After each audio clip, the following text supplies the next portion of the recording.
Now, what I want to do here, first of all, in just a minute, I want to show you a videotape, and this is an interesting case.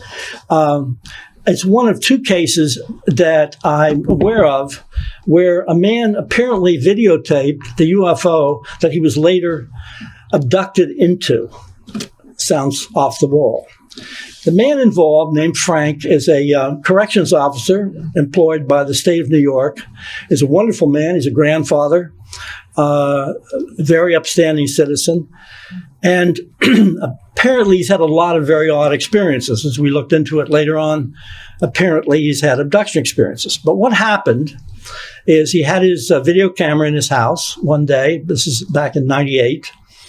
And he walked out into the garden. It was daytime. His wife was planting some plants. And he looked up and he saw this object going by, which was rather peanut-shaped, an odd shape. He ran in the house and got his video cameras right there, brought it out, and started filming this. Now, as he was telling me about it later, he said that there was a strange thing that he didn't say anything to his wife, who was 10 feet away. He didn't say, "Hey, look at that thing," the way we all would do. We'd say, "Look, do you see this?" He didn't say a word. He just got the camera and started filming it.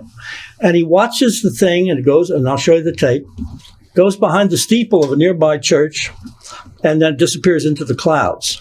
What he did next is really interesting, and this is why, an abduction researcher naturally realizes something's up. What he did was he walked back in the house, still not saying a word to his wife. He put the camera down.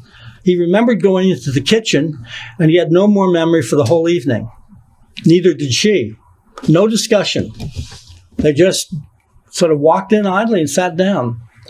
It took him a full week before he began to think, didn't I videotape a UFO? And he got his camera and he viewed the tape, and there it was. Now, in actual fact, what happened and incidentally, I should say, first of all, that the tape has been analyzed by Dr. Bruce Maccabee very thoroughly, and that's part of the story here.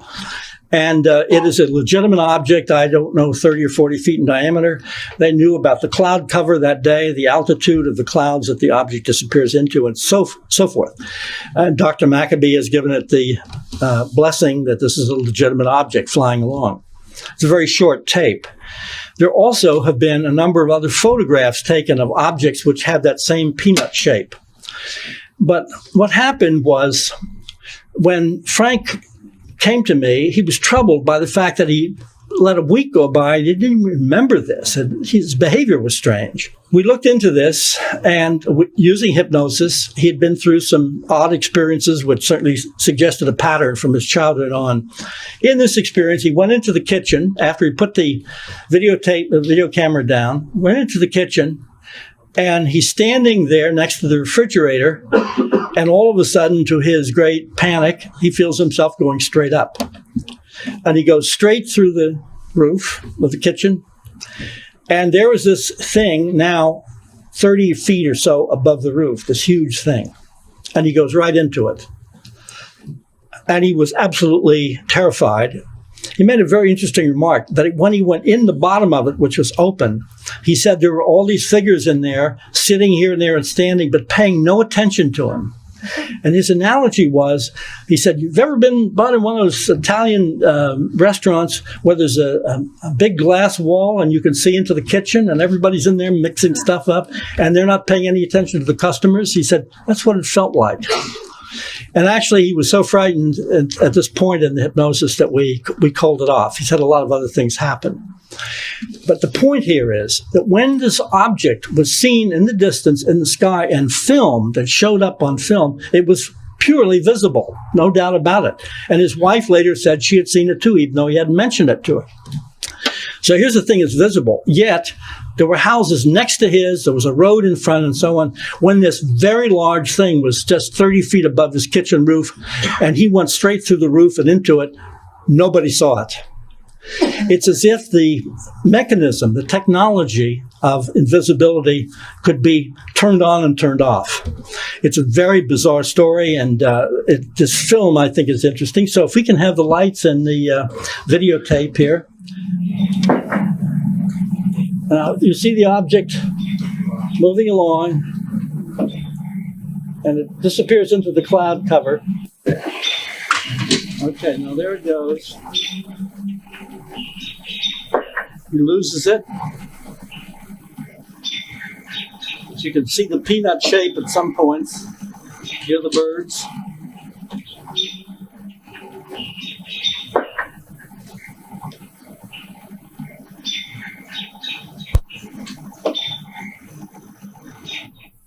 And now this is a slow motion, and we'll turn this off. He's trying to find it. That's one of the signs that this is legitimate. Whenever somebody always has the object in view, you have to be worried that it's a hoax.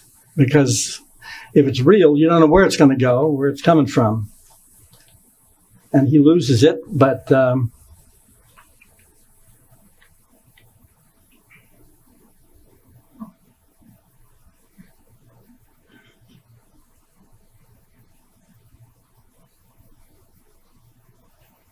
he's obviously looking for it, and there it goes. Right behind the top of that. It's a bird going by. And there it is.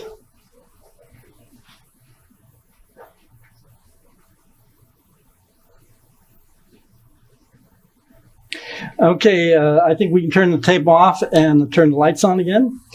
Now, there's an interesting little coda to this.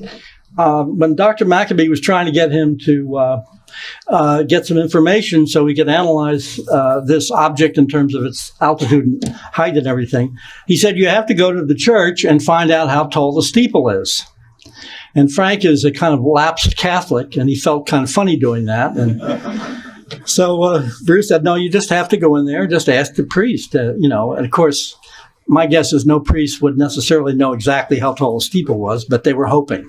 So he said, Frank told me he went in there, and there was this, he thought, very overweight priest who he took a dislike to right away, sitting behind an extremely ornate desk. And when he asked him the height of the steeple, of course, the priest said, why do you have to know that? And he said, well, I just have to know. And finally hemmed and hawed, and the priest wanted to know. So finally he said, well, I filmed a UFO. Passing behind the steeple, and the person doing the analysis wants to know how high the steeple is to get his calculations in order. And the priest threw back his head and roared and laughed. And he said, surely you don't believe in things like UFOs. And Frank said, well, yes, I do. He said, I take it you believe in God and Jesus and Mary? And the priest said, of course. And Frank said, you got any pictures? I got pictures.